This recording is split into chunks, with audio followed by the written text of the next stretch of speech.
Assalaamu calaykum waraxmatullaahi wabarakaatuhu. Kulanti wanaagsan daawadayaal, ku soo dhawaada channelkiina. Xalqadeena muuqaalka maanta waxaynu ku soo qaadan doonaa qodobo kaleeto oo aad iyo aad muhiim uga ah noloshaada iyo jeebkaagaba, kaas oo aan ugu magac darnay ha ku noqonin cadow jeebkaaga. Ma laga yaabaa inaad daawada xalinlaadaha diimo kugu sii kordhaya, kuwaas oo aan marnaba kaa dhammaanaynin inay kugu sii bataan mooyee. Mase laga yaabaa inaad la yaaban tahay dhibaatada iyo sida degdega ah oo ay bisha markay 20 maraydo ama wixii ka sii dambeeyaba qarashkii aad ugu tala gashay bishaas oo dhan inaad adeegsato ama aad isticmaasho inuu ka dhamaado. Mase laga yaabaa inaad ku salgoylaadaha qarash intii loogu tala galay, taasoo kugu sii qasbeeda inaad sii isticmaasho qarash dheeriya. Haddii aad aragtay qodobada caynkaaga, fadlan haddii aadan iska qabanin oo aadan wax ka qaban si degdega, waxaad ku noqonaysaa mid dhaqaalihiisa oo burburo. Fadlan waxaan kugula talinayaa muuqaalkan ayaa ah daawadaada inaad si miyir qabta u dhammaysato. Sida caadiga ah nolosheena waxay ku suntan tahay inay tahay midaan baahi beelin, ayna tahay mid wax kasta gocata ama jeclaata uun inay mar uun hesho, halka jeebkiina uu asagana ku tilmaaman yahay gaasir leh oo aan kala jeedo waxa soo galaa inay yihiin waxaan u dhigmin baaxadda baahida nolosheena. Waa sida dabeecadda noloshu ay tahay. Isku dheelitirnaantaas oo aan cilmi ahaan u naqaano scarcity yaan doonaynaa inaan isla fahmno maanta sidii aan u maarayn lahayn annaga oo u naxayna jeebkeena. Waxaan ku hormaraynaa inaan fiirino labada shay oo ah irdaha ama albaabada jeebkeena, oo kala ah albaabka ay wax ka soo galaan iyo albaabka ay wax ka baxaan. Sida caadiga ah, albaabka dooga ama albaabka dakhliga ah kaasoo ay ka soo galaan wax jeebkayga waa mid dahab ah. Inkastoo aan muuqaalkan qusay doonin albaabkaas, doonaynana inaan ku sii tilmaamno ama aan nuqulada muuqaalada soo socda aan ku tilmaamno sida loo ballaari karo, maadaama asagu uu yahay albaab positive ah oo muhiim ay tahay in lagu dadaalo. Taas agsigeeda waxaan doonaynaa maanta albaabka qarashka ee ka baxa jeebkeena inaan ku tilmaamno qodobo kuwaas oo muhiim u ah haddii aad raacdid inay ka yaraa doonto wax badan oo ka wasti garooba.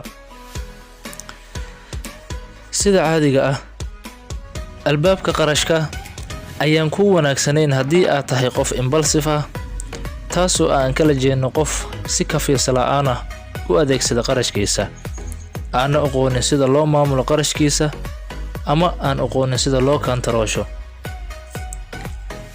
Qodobkan waa qodob aad iyo aad xasaasi u ah, sidaa darteed waxaan doonayaa inaan hal qodob ku soo koobo, taas oo aan kugu amrayo inaad ka fogaatid shopping, inaad isticmaashid ama inaad suuq intaad aadid aad wax ka soo gadatid markaad ku sugan tahay xaaladaha loo yaqaano emotionkaas oo tusaalooyin badan loo soo qaato, sida inaad stress ku jirto ama aad walwalsan tahay, ama mar uu dareenkaagu kacsan yahay. Sida tusaale, haddii aad gabar tahay ama aad wiil tahay, inaad masaysan tahay, ama inaad tusaale ahaan oo kale aad farxad xad dhaafa aad qabtid, ama aad murugaysan tahay, ama uun xaalad emotionkaaga wax bedelshay oo saameeyay aad ku jirtid, inaad xilligaas aad samaysatid wax shopping ah ama aad suuq intaad aadid aad wax ka soo iibsatid. Fadlan xilligan oo kale ha samaynin inaad wax iibsatid ama aad wax gadatid. Waa ku muhiim, maxaa yeelay intaad isleedahay hebel ama heblaayoba way samaysay oo aad ka masaysan tahay, ama tusaale ahaan oo kale farxad darteed inaad wax u qaribto baa laga yaabaa.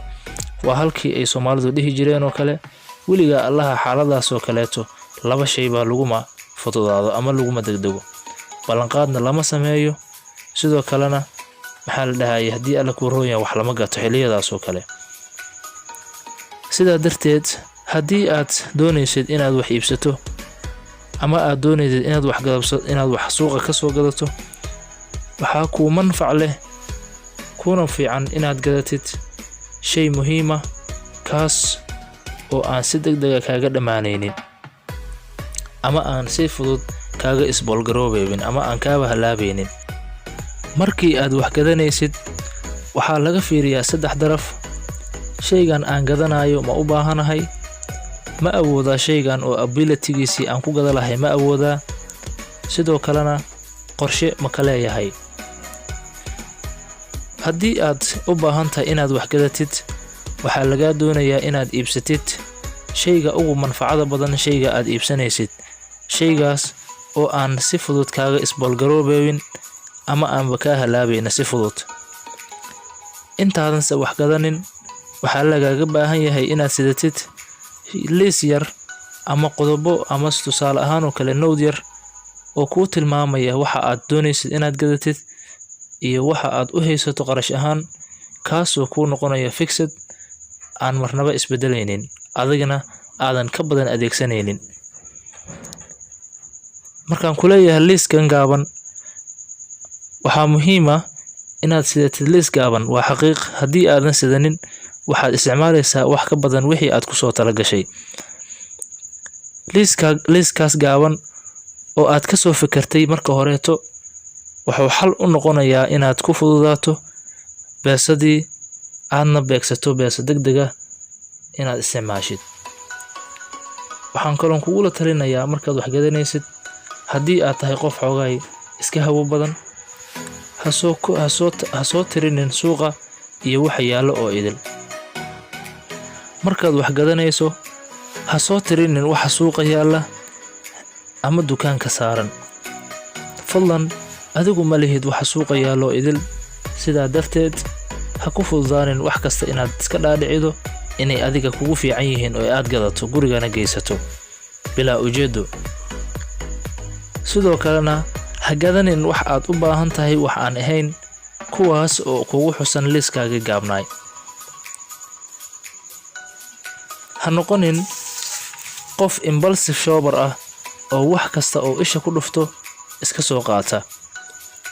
Sidaa darteed dad badan ayaa impulsive shoppers ahaan u adeegsada qarashkooda, kuwaas oo wax kasta oo ay arkaan tusaale ahaan oo kale waxaa laga yaabaa haddii xaafadii ay ka soo quraacdeen oo kale ama ay ka soo qadeeyeen oo kale ama ayba ka soo casheeyeen oo kale, haddii caweys doontaan ama maqaayad ama meel baar ay fariistaan oo kale, inay iska dalbadaan wax aysan tusaale ahaan oo kale ability u lahayn inay cunaan oo kale, amaba ay cuni karaan laakiinse baahi aysan u haynin.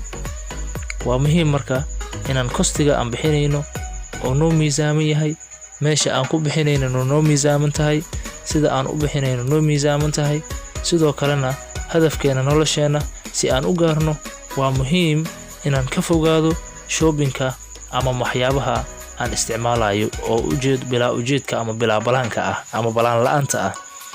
Sidaa darteed